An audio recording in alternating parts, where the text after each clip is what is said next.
किस तरीके की अप्रोच तुम्हें अब बिल्ड करनी पड़ेगी, क्योंकि मेन के बाद एडवांस की अप्रोच थोड़ी सी स्लाइटली डिफरेंट होती है। जैसे हो सकता है तुम कोई सवाल करने बैठे और तुमसे वो सवाल नहीं बना, तो ऐसा नहीं है कि आपको उसका तुरंत सॉल्यूशन कहीं मिल गया तो देख लिया। उस क्वेश्चन के बारे में आपको सोचना होगा, क्योंकि वो क्वेश्चन भले ही आपसे नहीं बना, लेकिन जब वो क्वेश्चन बनेगा ना, वो आपके ना सातों इंद्रियां खोल देगा।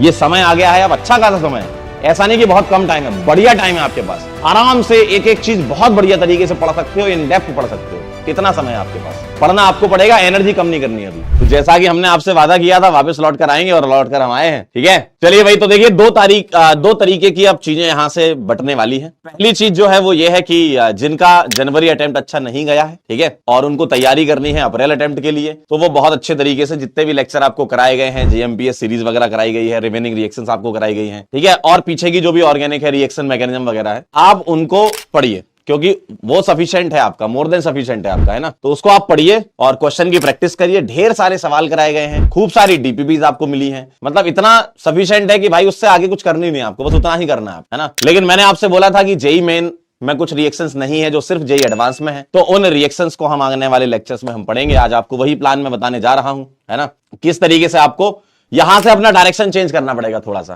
ठीक है, आप जिस रास्ते से चलते हुए आ रहे थे, बहुत अच्छी बात है, आपने बहुत अच्छा परफॉर्म किया, और जिन लोगों ने बहुत अच्छा परफॉर्म किया है ना, उनको पहले से ही बहुत बहुत बधाइयां, है ना। और अभी जो परफॉर्मेंस है वो आपका 50% निकल के आया है। आप अभी सिर्फ और सिर्फ क्वालिफाई कर पाए हैं, और जेई एडवांस का एग्जाम अभी बाकी है जिसमें आपको क्रैक करना है ना। तो उसके लिए हम आपको कुछ बातें बता देना चाहते हैं। आइए जरा डिस्कस कर लेते हैं। हमारी फरवरी से लेकर मई तक की क्या प्लानिंग होगी और क्या प्लान ऑफ एक्शन रहेगा, इसके बारे में हम बात कर रहे हैं। ठीक है, तो आज का अपना गोल यही है कि भाई जेई एडवांस का एग्जाम मुझे निकालना है। कैसे निकालें, क्या वो तरीके, क्या वो चीजें होती हैं जो जेई एडवांस के पेपर में जो सवाल आते हैं उसको तुम सॉल्व कर पाते हो, है ना। किस तरीके की अप्रोच तुम्हें अब बिल्ड करनी पड़ेगी, क्योंकि मेन के बाद एडवांस की अप्रोच थोड़ी सी स्लाइटली डिफरेंट होती है। कॉन्सेप्ट वही है, लेकिन क्वेश्चन पूछने के तरीके अलग होते हैं। क्वेश्चन में थोड़ी सी लॉजिकल अप्रोच ज्यादा लगती है, मल्टी कॉन्सेप्ट क्वेश्चन बढ़ जाते हैं। भाई मान लो कोई एक चैप्टर है, ठीक है, एक चैप्टर है, तो जेई मेन में क्या होता है, एक चैप्टर से सवाल आता था। अब यहां क्या हो जाएगा, मिक्स कर देंगे पूरा, आपसे सारे चैप्टर मिला जुला के ही आपसे रिएक्शंस वगैरह पूछी जाएंगी, कॉन्सेप्ट वगैरह पूछे जाएंगे। ठीक है,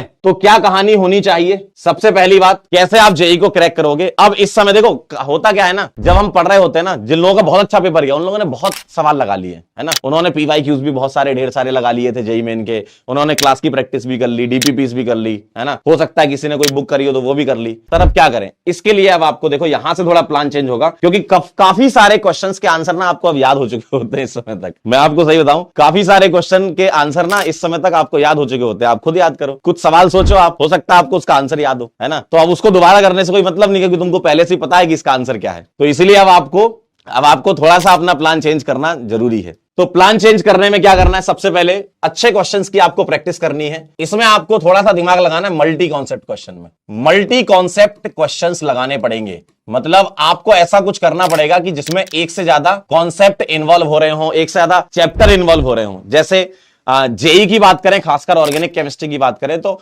वो लोग आजकल ईल्ड वगैरह के क्वेश्चंस पूछने लगे, परसेंटेज ईल्ड निकालो, थोड़ा मोल कॉन्सेप्ट लगा देते हैं, है ना। तो क्वेश्चंस में मल्टी कॉन्सेप्ट भी होता है और साथ में फिजिकल केमिस्ट्री भी लगा देते हैं। तो यहां पर organic chemistry with physical chemistry पूछने के चांसेस होते हैं, और उसमें कोई बहुत हैवी फिजिकल केमिस्ट्री नहीं पूछते, बस आपको क्वेश्चन की प्रैक्टिस होनी चाहिए, ईल्ड वगैरह निकालना आना चाहिए, परसेंटेज निकालना आना चाहिए, ये सब चीजें। ठीक है, तो ये वाली कहानी है। तो आपको अच्छे क्वेश्चन की प्रैक्टिस करनी है। ठीक है सर, ये अच्छे क्वेश्चंस कहां मिलेंगे। अच्छे क्वेश्चंस की प्रैक्टिस के लिए आप कुछ बुक्स को प्रेफर करते हो, जैसे जेई एडवांस में यूजुअली देखा जाए तो एमएस चौहान सर की बुक होती है, जिसमें क्वेश्चंस की क्वांटिटी और क्वालिटी दोनों ही बहुत अच्छी है ना। तो जिन बच्चों ने कर रखी बहुत अच्छी बात, जिनने नहीं कर रखी है तो वो क्वेश्चंस की प्रैक्टिस करें, है ना। तो इसके लिए आप बुक्स को यूज कर सकते हो क्वेश्चन प्रैक्टिस के लिए।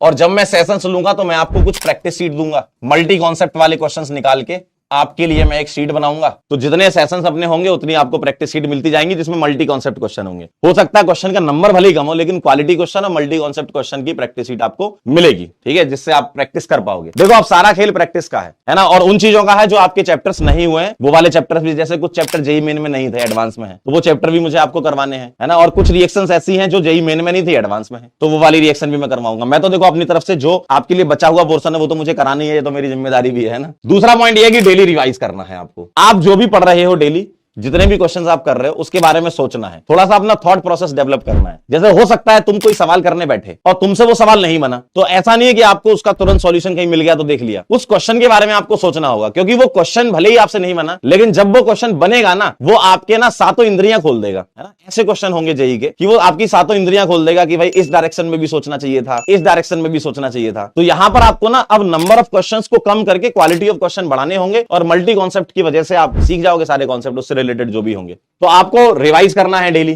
ठीक है। जो भी मैं सेशंस लूंगा उसको कवर करना है, या जो भी आप अपनी तरफ से रिवीजन कर रहे हो, अपनी तरफ से कोई बुक फॉलो कर रहे हो, उसको आप कर रहे हो, तो आपको रिवाइज लेकिन करना पड़ेगा। आपने दिन भर जो पढ़ा वो शाम को आधे घंटे 1 घंटे बैठ के पूरा एनालिसिस करना पड़ेगा कि वो क्वेश्चन मेरे से क्यों नहीं बना था। आपको थॉट प्रोसेस थोड़ी ऐसी करनी पड़ेगी, ठीक है।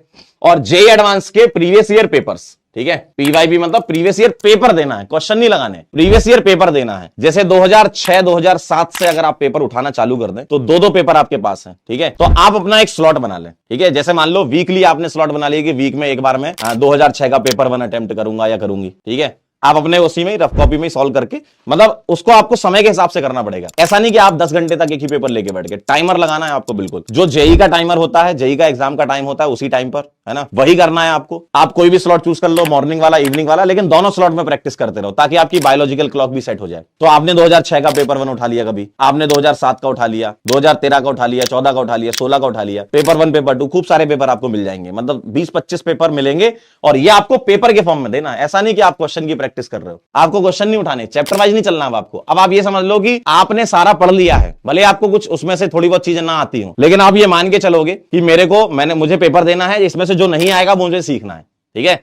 मुझे पेपर देना है और जो इसमें से नहीं आएगा वो मुझे सीखना है, बस ये टेंडेंसी अपनी डेवलप कर लो। तो आप क्या करो, मॉक टेस्ट वगैरह तो लगा ही रहे होगे आप कहीं ना कहीं से, साथ में प्रीवियस ईयर पेपर भी दो, उसी टेम्परामेंट से देना है। जेईई को क्वेश्चन इतने फ्रेश होते हैं, इतने बढ़िया होते हैं कि आप उसको, जैसे मान लो आज आपने कोई क्वेश्चन पेपर किया, आप अगर उसको 25 दिन बाद करोगे तो हो सकता है फिर आपके उतने नंबर ना आ पाए, है ना, ठीक है। तो आपको ये प्रीवियस ईयर पेपर आपको अटेम्प्ट करना है और इसका आपको स्लॉट बना लेना है। और आपको बेस्ट बुक फॉलो करनी पड़ेगी अब इस समय, और कुछ बुक है जो मैं आपको अभी अपलोड भी करवा दूंगा इस सेशन के साथ में। 2 किताबें हैं जो सबसे बेस्ट मानी जाती हैं, एक है आपके पास क्लेडन और एक है आपके पास पीटर साइक्स, ठीक है। इससे आप स्टडी करोगे, मतलब देखो थोड़ी सी आपको रीडिंग की भी हैबिट होनी चाहिए, आपको क्वेश्चन थ्योरी पढ़ के समझना आना चाहिए, क्योंकि जेईई के एग्जाम में लैंग्वेज बड़ी ट्विस्ट कर देते हैं। तो उसमें भी मान लो कोई पैराग्राफ वगैरह लिखा है, आप उसको, मतलब आपकी इच्छा ही नहीं है 2 लाइन पढ़ने की, या आपकी आदत नहीं है 2 लाइन पढ़ने की, लेकिन फिर 4 लाइन का सवाल आ जाए, पूरा डिटेल में पूरा का पूरा डिस्क्रिप्शन दिया जाता है, फिर कॉम्प्रिहेंशन पूछा जाता है, तो इससे क्या है, लर्निंग हैबिट आपकी बनेगी, ठीक है। तो पीटर साइक्स आपको करनी है, मैं ये दोनों बुक का पीडीएफ अभी अटैच करवा दूंगा, ठीक है।